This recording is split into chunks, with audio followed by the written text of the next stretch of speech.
नमस्कार मंडळी. तर बुलढाणा फिल्म सोसायटी या चॅनल मध्ये आपल्या सर्वांचं सहर्ष स्वागत आहे. आजचा आपला विषय तो आहे केशभूषा.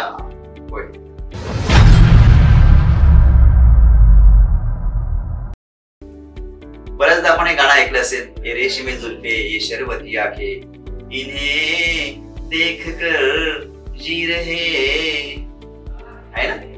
ऐकलं असेल हे गाणं. तर मंडळी, आपण चित्रपट क्षेत्रामध्ये केशभूषेची काय भूमिका आहे, केशभूषेचं काय महत्व आहे याबद्दल आज जाणून घेऊया. आपण एक उदाहरण म्हणून मी तुम्हाला सांगतो की आपण खूप चांगले नीटनेटके कपडे घातले, छानपैकी सजलो दजलो, पण आपली केशभूषा जर चांगली नसेल, केस विस्कटलेले असतील, केस पिंजारलेले असतील, तर आपण चांगले दिसणार आहोत का? आकर्षक दिसणार आहोत का? नाही. आपली केशभूषा आपल्या चेहऱ्याला सुंदर बनवते, आकर्षक बनवते. आणि हेच काम केशभूषाकार म्हणजेच हेअर ड्रेसर चित्रपट क्षेत्रामध्ये, मालिका क्षेत्रामध्ये करतात.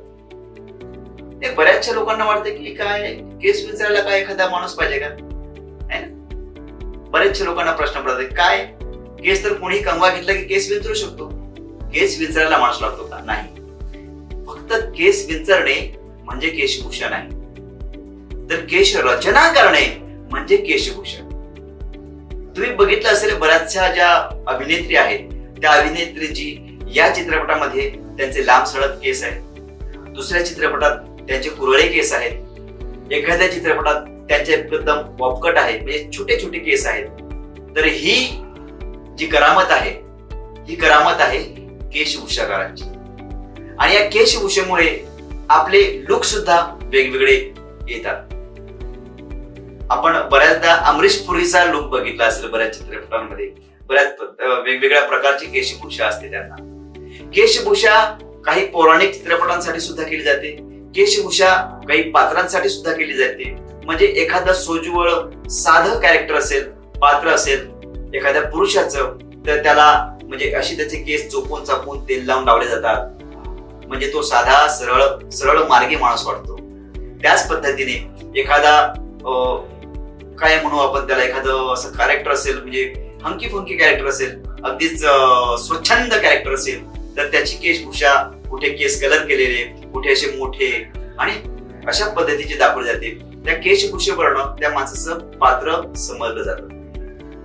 तर केशभूषा ही फार महत्वाची आहे आपल्या या चित्रपट क्षेत्रामध्ये, आपल्या या चित्रपटांमध्ये. आणि या केशभूषे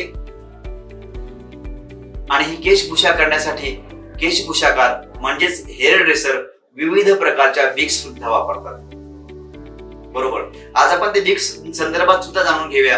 आणि कधी म्हणजे उभट चेहरा असेल तर कशा पद्धतीची केशरचना हवी, जर गोल चेहरा असेल तर कशा पद्धतीची केशरचना हवी, याचं सगळं संशोधन किंवा याची सगळ्या बारकावे त्या केशभूषाकाराला, त्या हेअर ड्रेसरला माहिती असतात. एका हेअर ड्रेसर सोबत जेव्हा चर्चा केली तेव्हा त्याने सांगितलं की जर उभा चेहरा असेल तर आम्ही असे मधून भाग पाडून लांब केस एखाद्या स्त्रीचे सोडतो.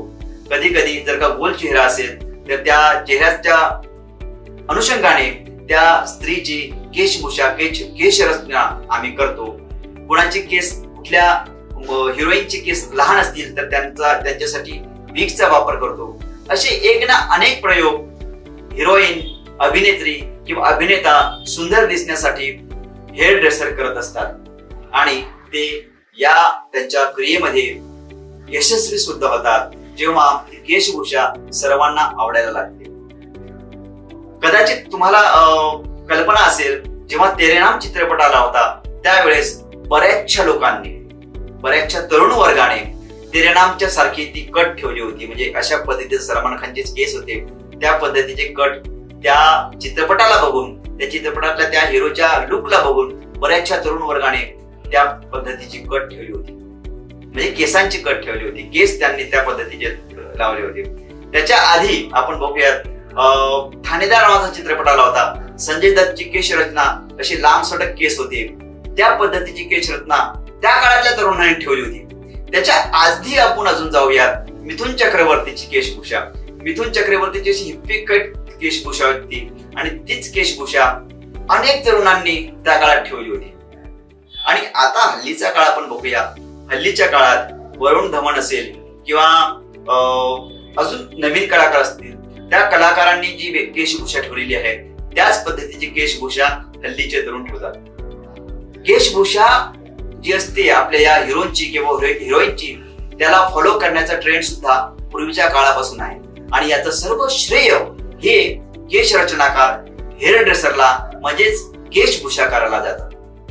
तर मंडळी, केशभूषा म्हणजेच हेअर ड्रेसर जे असतात त्यांना या क्षेत्रात जेव्हा ते काम करतात तेव्हा अगदीच म्हणजे कुणी यावं आणि केस विंचरून जावं असं नसतं. त्यांना विविध पात्राच्या, विविध प्रांतातल्या लोकांच्या केश रचनेचा अभ्यास करावा लागतो. जसं गुजराती प्रांतातील बंगाली असेल, त्यानंतर मराठी असेल, त्यानंतर राजस्थानी असेल, वेगवेगळ्या प्रांतातल्या लोकांची केश रचना मोस्ट ऑफ द महिलांची वेगवेगळी असते आणि त्या अनुषंगाने त्यांना ती केश रचना त्या पद्धतीने करावी लागते आणि त्यासाठी विविध प्रकारचे विग सुद्धा ते वापरतात. तर कधी लांब केसांचा विग असतो, कधी प्लेन कट विग असतो, कधी स्टेप कटचा विग असतो.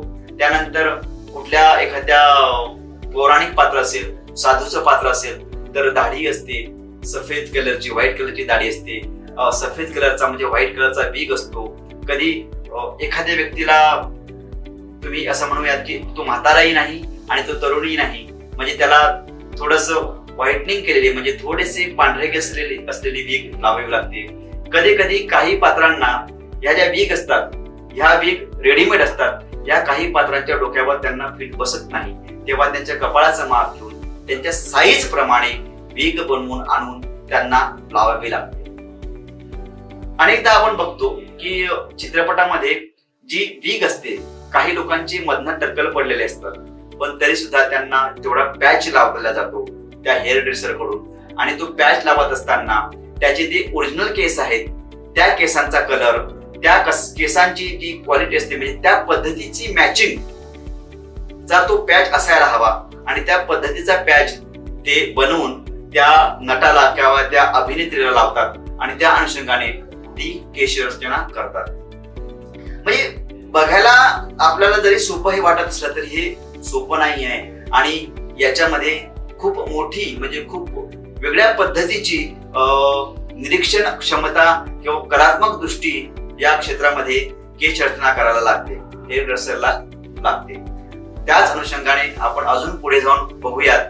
केश रचना करत असताना बॉब पिन, हेअर स्प्रे, त्यानंतर टेल कोंब अशा विविध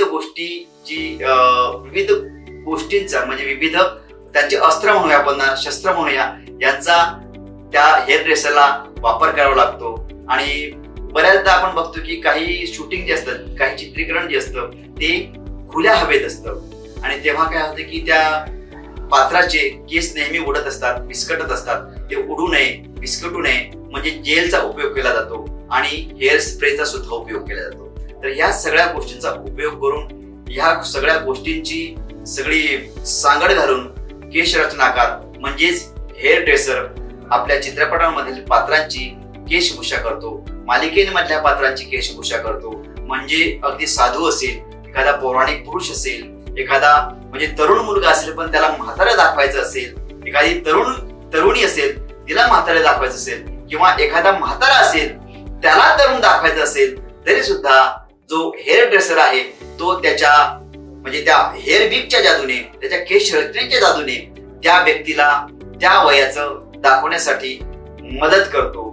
आणि केश रचनाकाराची भूमिका आपल्याला चित्रपटामध्ये, मालिकेमध्ये कळलीच असेल तर केश रचनाकार हा चित्रपट आणि मालिका क्षेत्रामध्ये खरंच फार महत्वाचा भाग असतो. एवढं आज आपण जाणलेलं आहे. तर मंडळी, आपण हा भाग बघितलाच. आपल्याला जर आवडला असेल तर नक्की शेअर करा आणि हो, कमेंट करायला विसरू नका आणि सबस्क्राईब करायला सुद्धा विसरू नका. अशीच माहिती आम्ही घेऊन येत जाऊ. धन्यवाद.